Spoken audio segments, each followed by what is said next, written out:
Aí, peço quando fizer esta alteração que vi para a sexta, não tinha percebido.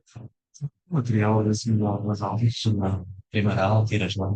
Lá quando tu entras no bloco, calma, já está no análise. Eles te mostram, então, no material de 6 às balas, tu estás cá, vais ter desenho ao gato também. O desenho a gente fica o mesmo material, aliás, está bem? Tirando os calinhos.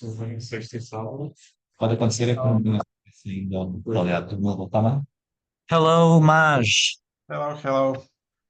Can you hear me? I'm Yes. connected to the speakers, so I have to understand how, okay, the sound goes. Okay. So I make a break with the students. They are not here, but I'm going to make the projection, okay? So Yep. don't worry. They know that we are still trying it out. So can you please speak to see the sound? Yes, of course I can speak. So what's the weather like? The sound But you not that the, great, the obviously. sound, we are seeing the image, but the sound is not going for the speakers, it's going for my computer. So please, you can test everything. I'm just going to try to connect Yeah. the speakers directly, okay? Yeah. Okay. Let's see the. Do you see my picture? I see the picture, I see the windmill. As you can see Okay. So here, that's working, right? we are projecting here in this canvas, in this big canvas here, okay? Okay. I So, see myself. and then I will turn the computer, but now I have Yeah. to figure out this thing of the speaker, okay? Yeah. Yeah. Okay.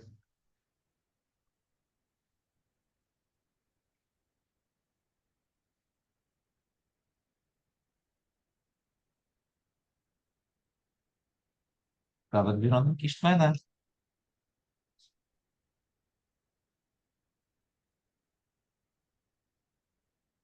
Okay, so let's see, because it's good that we had a little bit time. So Anna, waiting room, so everybody that will integrate the session, it will integrate online, so he's going to see what we are doing, but not Sorana Vlad, it's our partner, so it's okay, no? Yeah. That's our team.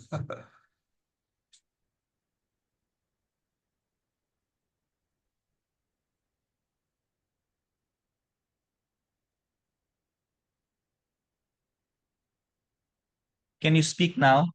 Yes, of course. What would you like me to say? No, What a it's okay. wonderful day. Everything is working. Everything is working. I have no Okay. feedback in the computer, so it's perfect, okay? Okay, great. Just set the volume here. Treble volume. Okay, can you try again? Yes, of course, I can try again. How does it sound this time? Perfect. Over and out. Everything here is perfect. Okay, We great. have some of the students, they speak English, okay? We have a quite international group. And the Portuguese, I think most of them also understands quite good. I also told that you are from Slovenia, so your English is not your native language. So the speech, of course, is going to be simple. And nothing, we were already seeing the pavilion because I launched the exercise for them. Okay, they were all happy to see that they have a three-dimensional model of the building they are surveying by hand. So it was quite nice. And nothing. It's like we said before at 11 o'clock precisely. I will make just an introduction, very brief. Okay, Yeah, yeah. just to present the project, but still it's going to be really simple because it's a work section now, and we wanted to do something more practical.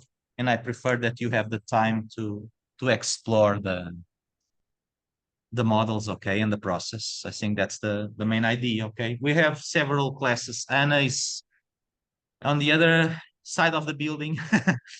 She's also today we had a presentation, so they are just finishing and making a break. So probably they will connect. Probably no, at 11 o'clock they will connect also in the other classrooms. Okay, so Okay. that's why I just, so if everything fine. I don't know if you want to see the projection. Then I will, the lights are on. When I turn the lights, okay, Yeah. I don't want to move this very much because I am connected to the Yeah. speakers, Don't worry. okay? You don't But have to do it.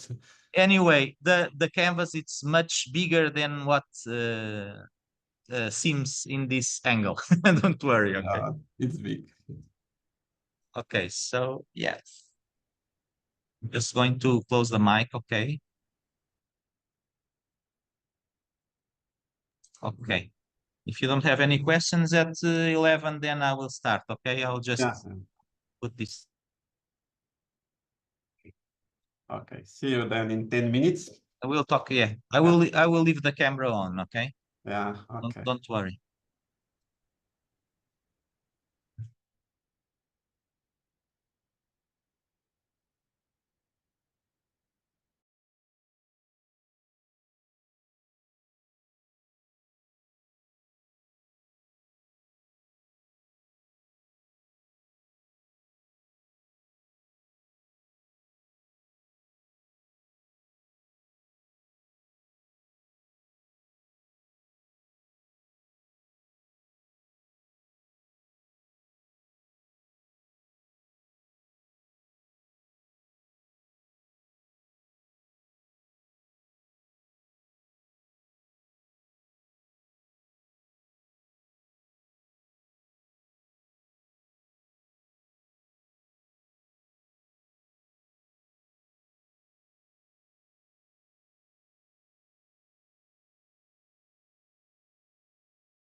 Hello.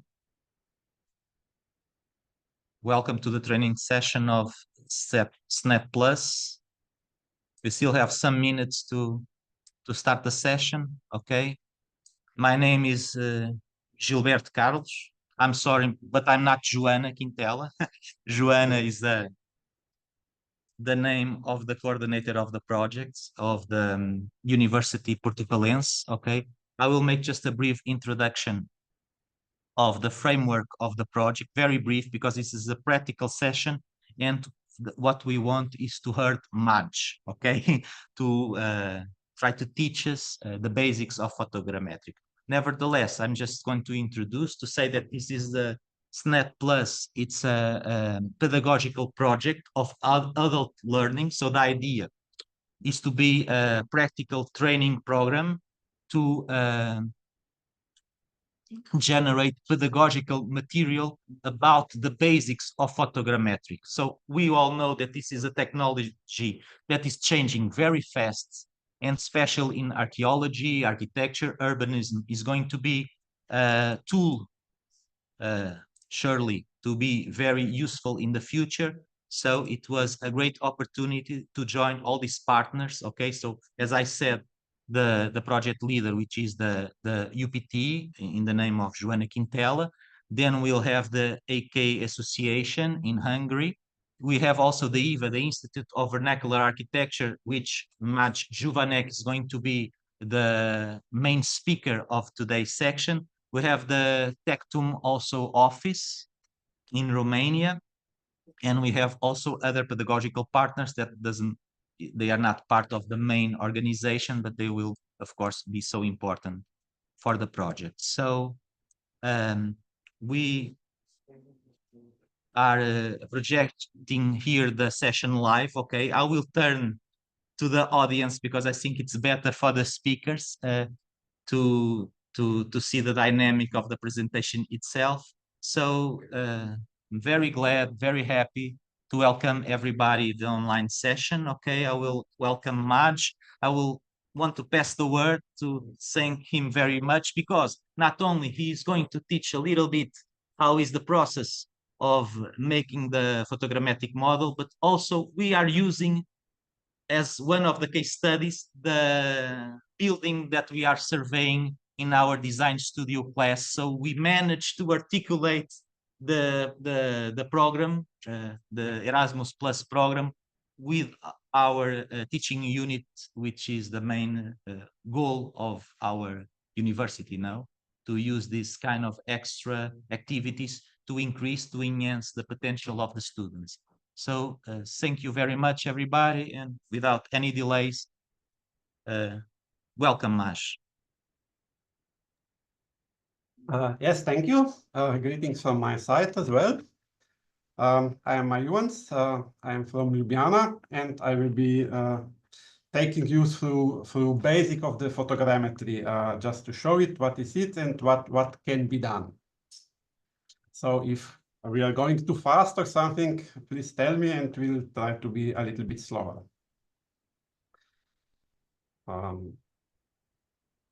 So once again, photogrammetry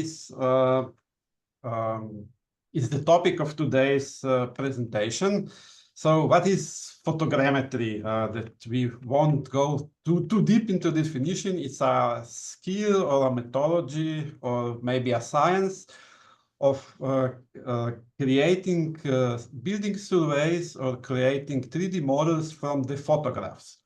So pictures, photographs are the basic input material for our work. And today we are talking about this project that has 4 case studies that are located in these parts of the Europe. So from the east is the Pennsylvania with the wooden church in Romania, the windmill from Hungary, the sawmill from Slovenia, and the tennis pavilion from Porto. So what is photogrammetry, and what are the end products, and what are the most useful things? That is, of course, the end product, which is a 3D model. So from east to west again, We are now in Romania. This is a wooden church in Transylvania, in Chide. And a result, what we are doing with the photogrammetry is we are creating the really exact models of the building, such as is or was at the point of surveying. The next object we will be looking a lot today is the windmill. We are now in Hungary. This is not far from Balaton, and it's one of the windmills near Tes. This is a little village not far from Balaton. Second object, the third object is the sawmill. We have now moved to Slovenia, to the Alpine region in the Trenta Valley. It's a sawmill, and since the doors are open, we'll take a look inside, take a peek inside the building, as of course with the photogrammetry, we are capturing whatever we can see. That means the outside of the building as well as the inside of the building, like the rooms, or in this case, just the sewing mechanism as well. And the farther to the west is Tennis Pavilion, north of Porto in Matosinhos, which you probably know, at least the audience from the Porto. Now, so these all objects are like cultural listed buildings, so are heritage buildings. Of course, it can be it could have been newer buildings or modern buildings. But the advantages of photogrammetry are especially comes in power with all different materials and with old buildings, which are like vernacular building and usually cultural history buildings. So that's why we are maybe focusing now on these case studies. So as we said, the locations of these four objects are scattered around Europe, and we'll be now going to the to see what's the real point, or what's the real advantage of the photogrammetry. The photogrammetry creates the models or the pictures that are the same as in nature. So the one major difference is if you see carefully the changes in this windmill are happening if I am turning on or off the perspective view. So this is a perspective view, and of course human eye and human brains are always adjusted to see things with the perspective. This is how we see our surroundings. However, in real life, of course, perspective does not exist, or actually the buildings are straightforward, and this is like orthographic view of the model. And of course, orthographic view of the model has the advantages that the measurements are always correct. So perspective is distorted a little bit, but the orthographic view is correct. That allows us to take the measurements from the model or from the pictures generated from the photogrammetric model. So the height to this window is like 4 meters and 33 centimeters. But of course, advantage of photogrammetry, we can take the measurement of the blade in this windmill. So this one is like 5 meters and 29 centimeters. And this is one of the major advantages of this method of the photogrammetry, because if you try to measure it by hand, you have to climb on this blade, and when you get to the edge, it will start turning and you will fall down. And photogrammetry can help us with that, so that we don't fall down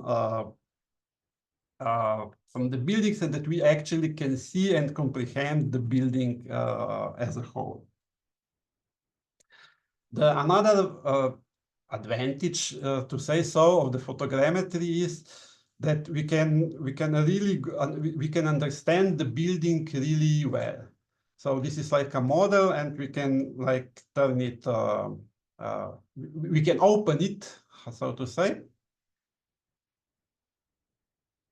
And we can look inside. So on simple buildings like this, maybe it's easier to show you on a simple buildings, but on the really complex building, this is like a really great tool to see and to understand the building.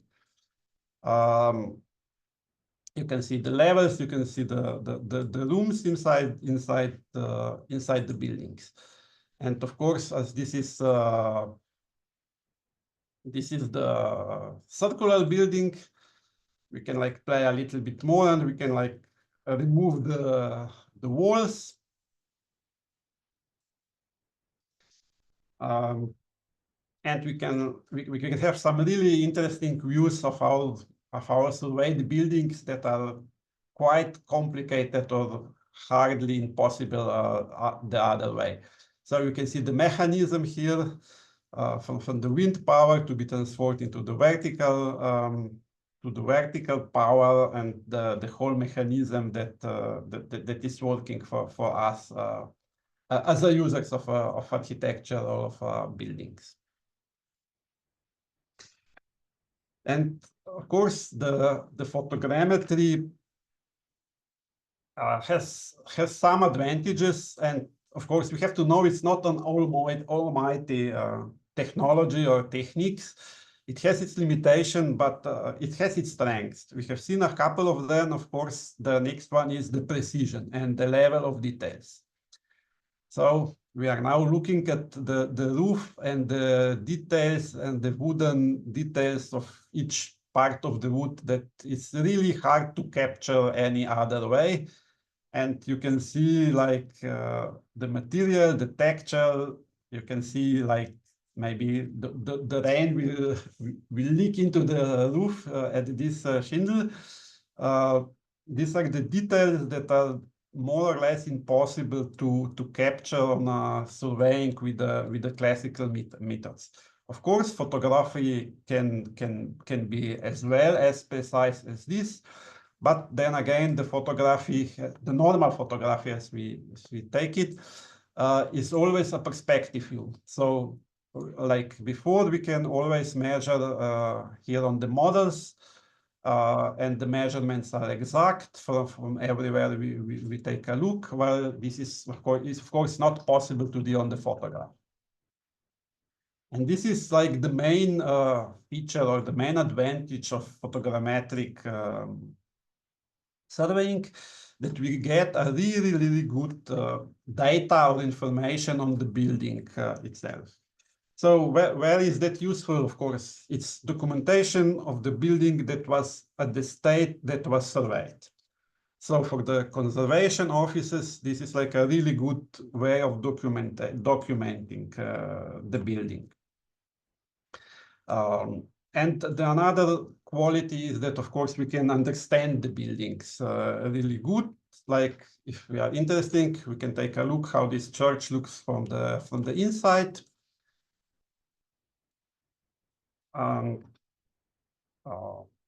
To see and to feel in a way the building. So of course this is a church, and it has this liturgical furniture inside, which can be seen, and of course you can see the structure of the building, how it's made on this section of the building or this section of a live model.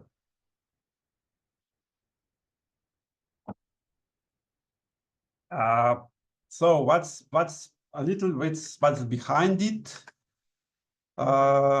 This is like the 3D model now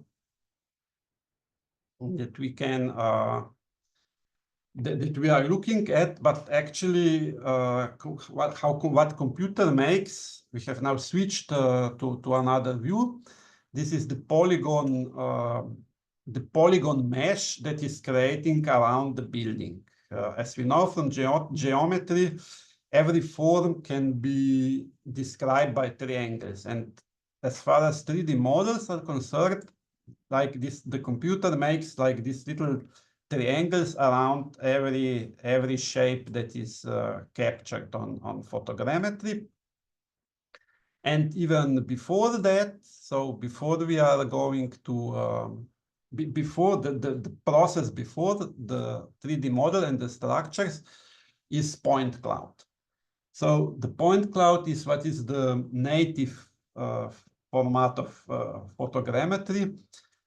So there's a lot of points that are located in the space in the right position. And if we look closer, we'll see that the points are here and are forming our shape. So that's the point cloud, and this point cloud has a lot of information. So it has like, can you spell the number? So it's 3 billion points. So what we did for the Porto Pavilion, the tennis pavilion in Porto, so altogether 3 billion points, that is like 3,000 millions points define this our shape, and each of these points has coordinates X, Y, and Z, and it has also information on the color. So that's a lot of information. Of course, photogrammetry is not just honey, is not just great.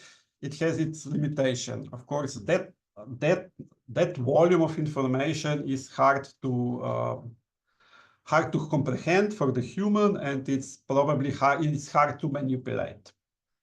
Why is photogrammetry becoming popular now is because it's been with us for a long time. But nowadays, the cameras has become, the quality is good enough, the resolution is high enough to do photogrammetry, and we have computers that are powerful enough to calculate these models and to work with these models. So that's really the technology has allowed us that the photogrammetry is a practical stuff now. So, but still, what to do with so much information? It's too much to comprehend for a human brain. So usually we put it, we create the point clouds, and then we put point clouds into some architectural computer. We are today focused on architecture. I'm an architect, and we are focusing on architectural photogrammetry. As explained earlier, of course, photogrammetry can be large scale for the geodets or for the archaeologists on the small scale. This is like medium scale. Usually we put it into the computer, into architectural software, CAD software or BIM software, like, I don't know, ArchiCAD, Revit, and we draw the elements by hand, more or less by hand over the point cloud. We are spared all the measurement and the possibility that we forgot to take the measurement to create a model, architectural model.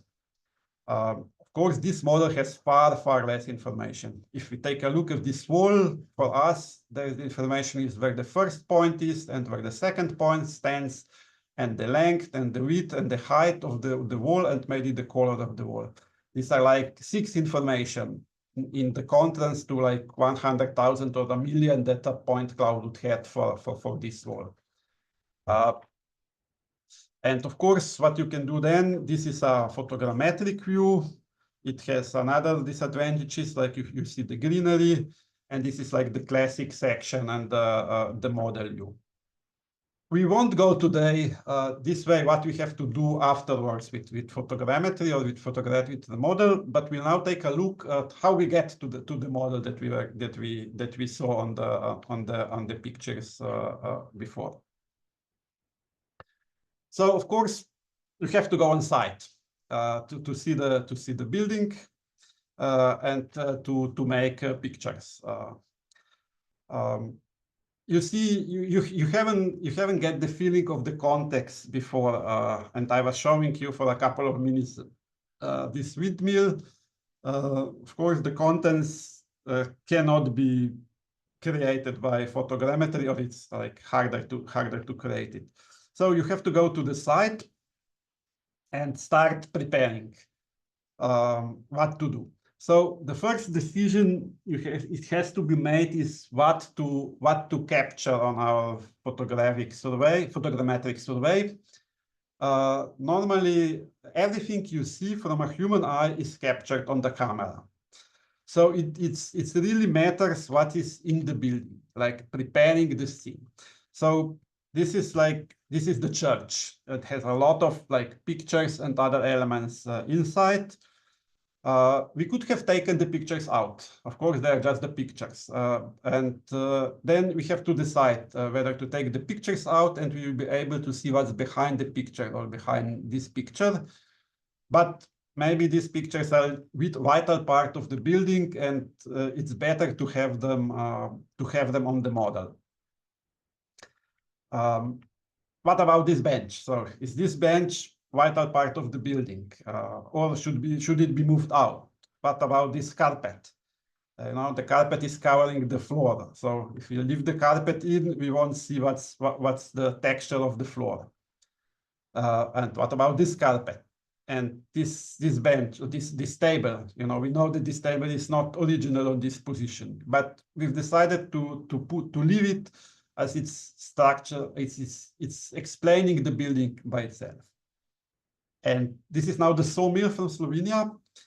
You see all these elements are helping to saw the logs. They're defining the distances.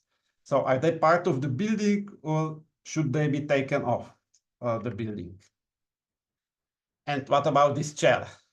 It was done from the materials that the sawmill has available, and is it part of the building or not? So at the first time, we have to decide what to leave in the building and what to remove.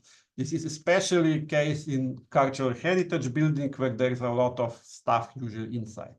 Of course, it's easier to remove plastical bottles or, I don't know, chainsaw in this case, as this is not part of the building, but we've decided to leave these elements into the building. The next step is maybe the most iconic of photogrammetry. You may have seen these signs. They're all a little bit different. If you take a closer look, these are called targets or markers. They are here, or we use them to help us to smooth the process of making photogrammetry. So we put them on strategic parts of the building. We don't have to put them too much. We put some of them to calibrate the building and some of them to be able to assemble. Like each room has its own photogrammic model, and the outside its own model, and then that we can assemble two models together, that we can align them. We need at least three of these markers or targets to align together. So they are usually put at the windows or at the doors, and under some levels from the outside to calibrate it. So what does it mean to calibrate it? When you take a lot of pictures, the computer doesn't know whether this is like 5 centimeters large or this is like 100 meters large building. So you have to tell the computers what's the scale of the building that is being surveyed. And in this way, the computer calibrates it to the right decision. So you still have to measure the distances between these targets by hand, whether by laser meter or by classical tape meter. And of course, here is the question of precision already arises. So of course, the photographic model cannot be more exact as the measurement taken by the measurements we take from the targets. So normally, or especially if we are talking vernacular architecture or cultural heritage buildings, the precision is like plus minus 1 centimeter or in the range of 1 centimeter. You are hardly ever more precise when doing that, and this is more or less that follows from the photogrammetric model as well.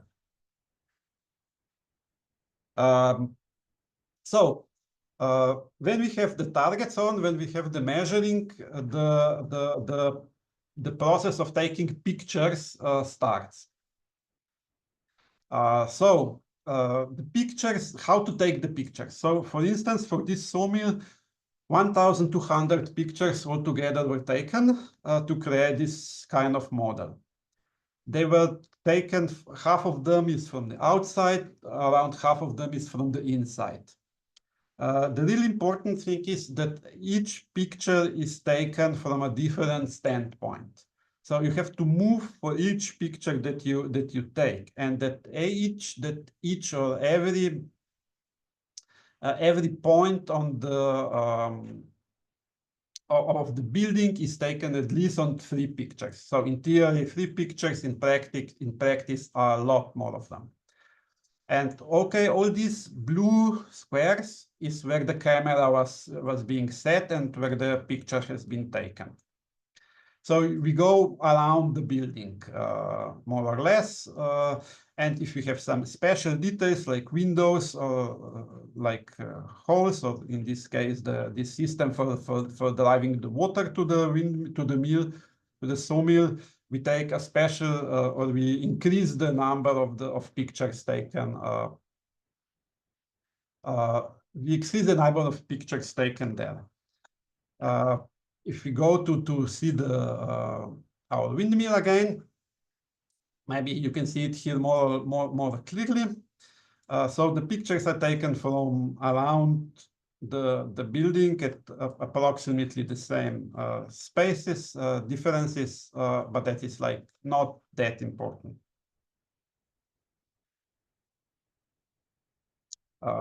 So how these pictures look like to get the feeling? These are like these small pictures you see are pictures from the outside. There's a lot of them. So this is a painstaking and probably a little bit boring process when you are doing it on the field. As pictures are, more or less the same. So we are just moving a little bit. You have to move the standpoint. That's the crucial point. For each shot, each picture you take, you have to move a little bit. That allows computer to calculate the 3D model to get the feeling of space. And like watching these pictures, it takes some time. It's relatively boring to do it. But you have to do it. This is the main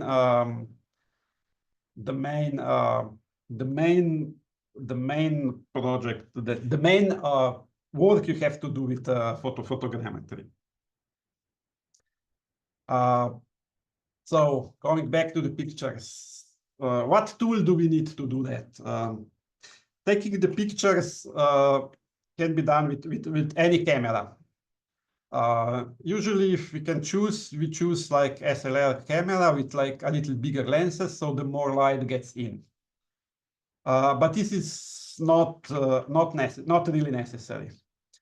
The drones are very useful for photogrammetry. They are now getting cheaper, and cameras are getting better and better. So this is the camera here on the drone. It's mounted on a gimbal, so it's always straightforward, and the drone can move. They can fly by the building, and you can take a picture every second or every 2 seconds, and you get these pictures that you were seeing before that from the windmill. And so it's really practical, but like you can do without it as well. So each of us has the telephone in the pocket. So the cameras from the phones are also good enough, or can be also used to capture the photographs of the building. Nowadays we have like the resolution is like awful high in the cameras, like higher than in serious cameras. I was always wondering why you need so much megapixels in the phone.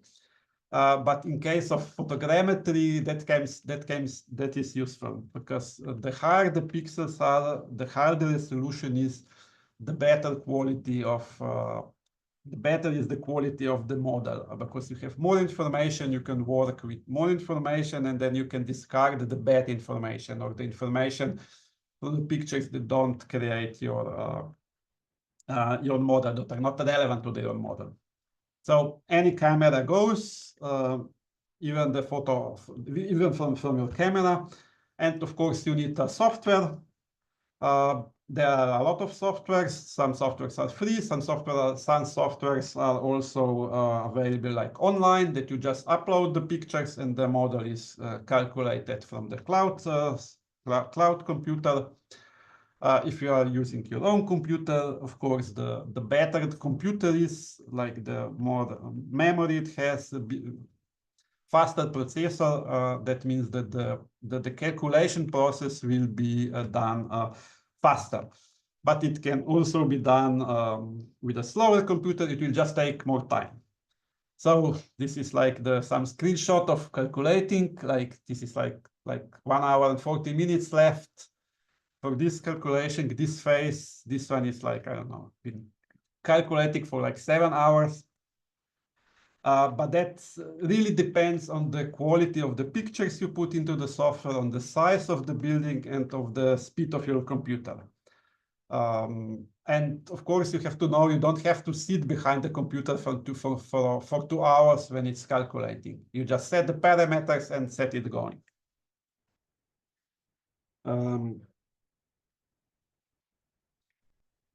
And when you set it going, you get the models.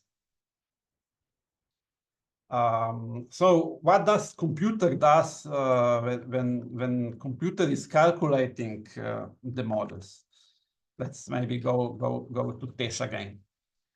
So you have all these pictures. We have all these pictures.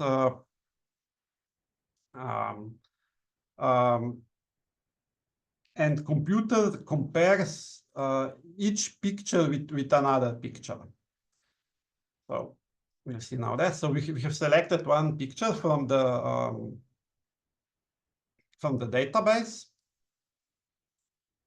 And what does computer do? So he finds a certain point on one picture that is the same as the certain point on the other picture.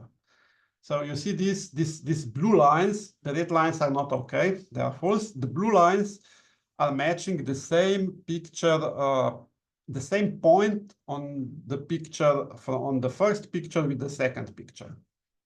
And of course, you compare that with a lot of pictures.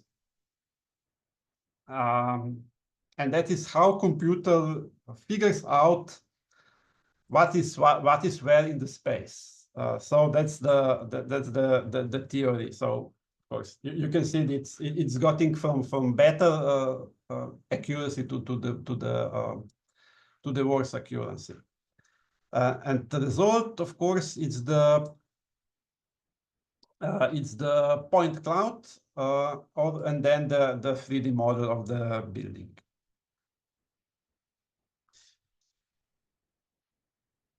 So the first calculation. Let's go to maybe let's go to the Porto Pavilion that it will be most handy to you. So the first calculations are done that comes from the computer that generates it, are the point cloud. So you can see there is far less points than what I was showing you at first. So this is like the basic point cloud that is generated. It has like all the trees and surroundings being around it, and it's not cleaned much. Then you go to the next process that you get the real point cloud, the dense point cloud. So all points are now calculated correctly. They are put into the space, and of course, if we zoom in, you can see the points are these elements that are forming our shape that we have. These points have the information on the color, and of course, this gives us now the feeling for a human observer what we are seeing, and of course you can get the feeling of the precision that this technology or this methodology allows us. So you can see each tile, how it's made, or how it's composed of points and of all these whatever is on the tiles, whatever you can see with human eyes, you can see on the photogrammical model as well. So the next step is creating a 3D model, which is a little bit simplified. It's abstracted in a way. So it creates these triangle shapes around these point clouds. So these are now our roof tiles described with triangles. Of course, this is already a little bit of interpretation from the software, and you have like to know it. So he's like simplifying a little bit, but it's easier to read for a human eye. Of course, the next step is that we fill these triangles, and we get just the feeling of the shape of the space. And if we fill it with the correct colors, it's already more or less what we see with our naked eye if we are there. And the most advanced phase, so to say, is that we put the texture on. So this is like now the real photograph glued around these shapes. And this is what gives us this precision that we have, I don't know, like of the floors, of the wind, of the state of the walls, and of the ceiling. Maybe even more obvious, it's on the cultural heritage buildings, on the vernacular building, where the materials have more texture, are like more irregular, and that is like a really great tool to see that. So the photogrammic model. So another usually handy tools is that we can create is the orthomosaic or orthophoto of the building. So we have said at the beginning that we have the perspective and the orthographic views of the models are different. So what a picture from the camera would make us from this side, it would be a perspective view. So you cannot take the measurements from the classical photography. However, you can take the measurements from these orthomosaics that are calculated. So the distance from here to here is actually what is in the nature, and you can always take measurements from these photos, or they are not photographs, for the orthomosaics that are created with photogrammetry. We are the most used to seeing this from the bird's view or the satellite's view, but of course this is also what we can do from the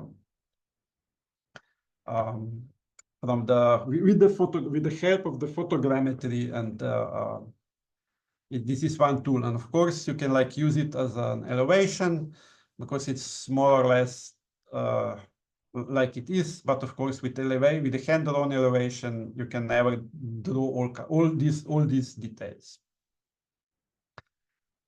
Now we have come to the pictures I was showing you at the beginning. So that means we are more or less at the end of my presentation.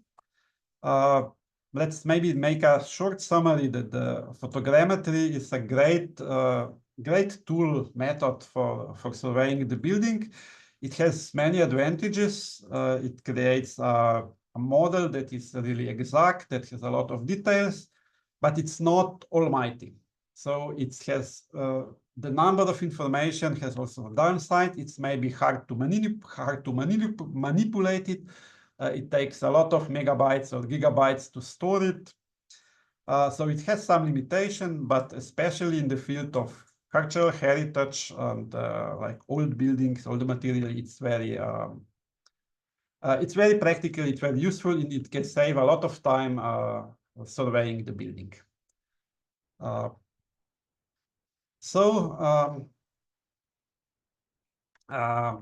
That would be all from my side, and I will hand the word back to Porto, to Gilberto. Thank you.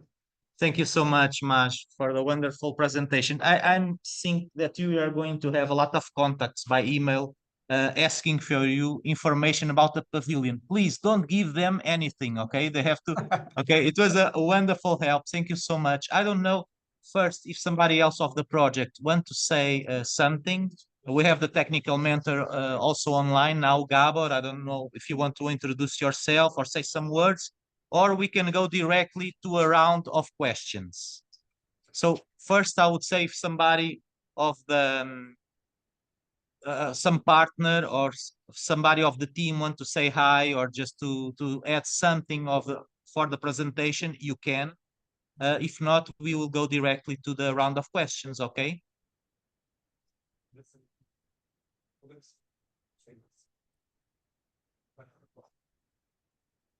I think we will go to the round of questions. If somebody is speaking, all the microphones are off, okay? So I first, since we are making here with the audience direct live, because we are not all in the same auditorium, the rest of the classes are in other classrooms, okay? So I will stand first because they will have lessons in afternoon, so they have to have lunch, and then I will extend the questions to the online participants, okay? Correct, Mach? Do you agree? Yes, yes. Okay, so I'm just... Alguém tem alguma pergunta? Sejam pratos sobre o pavilhão, alguma coisa, sempre ficar a dizer alguma coisa e eu liberto mais cedo. Não, a mim não, e depois está projeto. Não há, perceberam tudo, perceberam que isto é uma coisa acessível, é uma ferramenta que ainda está a ser desenvolvida, claro que depende de alguma da capacidade de tecnologia que vocês utilizam, mas provavelmente, como eu estava a explicar, quando vocês acabarem o curso, os levantamentos serão feitos ou com recurso a esta tecnologia de fotogrametria ou com laser scan. E para vocês terem uma ideia, tinha aqui o meu dentista, quando faz a simulação. This is just a joke, okay? Because they don't have questions. Because, you know, the survey of my dentist treatment is already in photogrammetry. I'm going to show them to see the potential of this kind of...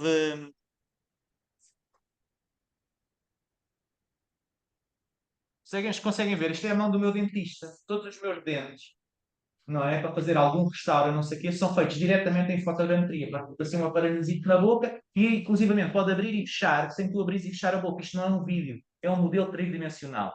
So, just for you to see here, this is my teeth, all in photogrammetry. So this is a technology that has a wider potential and is going to be used in a lot of areas. So probably when most of the students of first year in the other class later on, they finish the degree, this technology, as well as the laser scan, is going to be the one substituting the conventional topographic GPS station survey. So it's something that they have to get used to it and to understand a little bit, okay?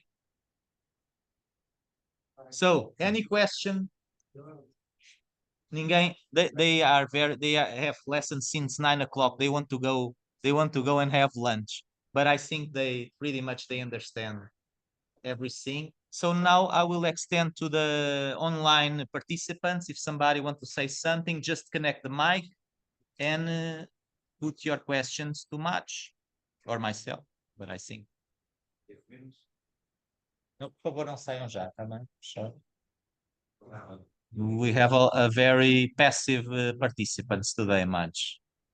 I have a question then.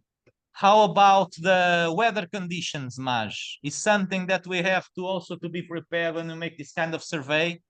When we have a drone flight, for instance, Por exemplo, e as condições de tempo? Falámos muito do edifício. Quando precisamos de voar com um drone, o que é que nós temos que ter mais cuidado? Which is the major concern you have to do Yeah. when you... Well, of course, the weather and the sun conditions are maybe the most important. Of course, the photogrammetry is a photographic method. So whatever you see with your eye, it's also seen with your camera. So the sun, the shadows the sun is casting is of course the thing that you have to be aware and to take care. As far as the other weather conditions, if you are doing without the drone, it really doesn't matter, except that if it's raining, you will be wet. Of course, the drones nowadays, they are getting really small, and they are like really advanced, so they are controlled by the satellites, and it's really easy to fly them. So even the wind that is like a moderate wind doesn't interfere that much with doing the photogrammetry or shooting with the drone. So the windmill in Hungary is of course where the wind is supposed to be blowing. But unless the wind is like, the wind has to be really strong to move these little drones that are nowadays used for shooting. I will make just a small translation in Portuguese, okay, for them. But if you want to extend, I will keep asking to the online participants of course, to make some questions, okay?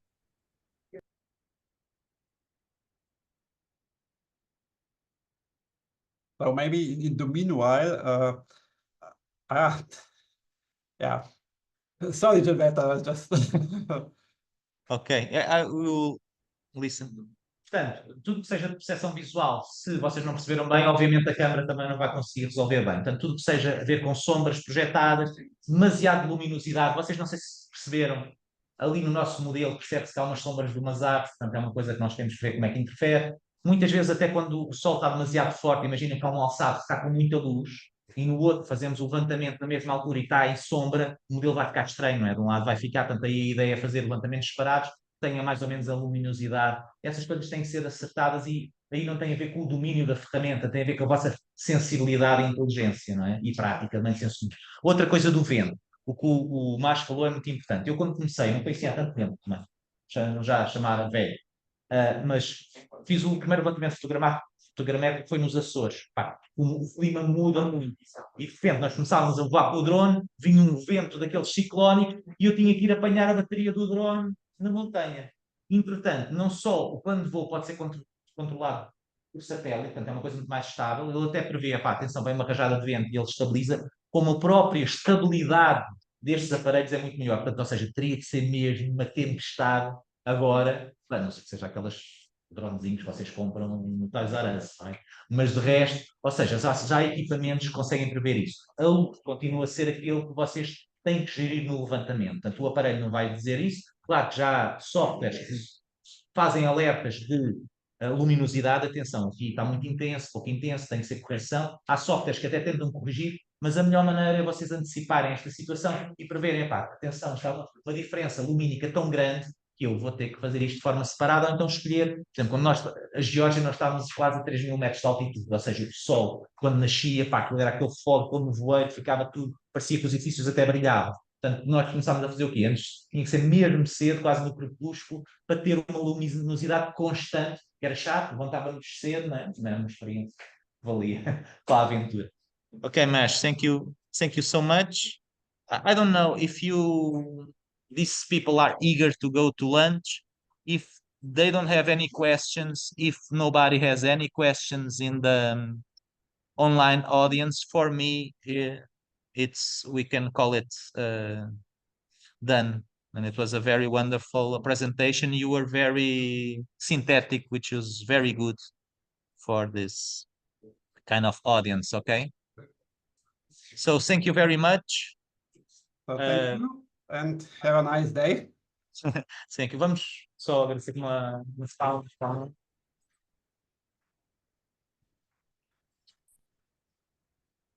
See you soon, Maj.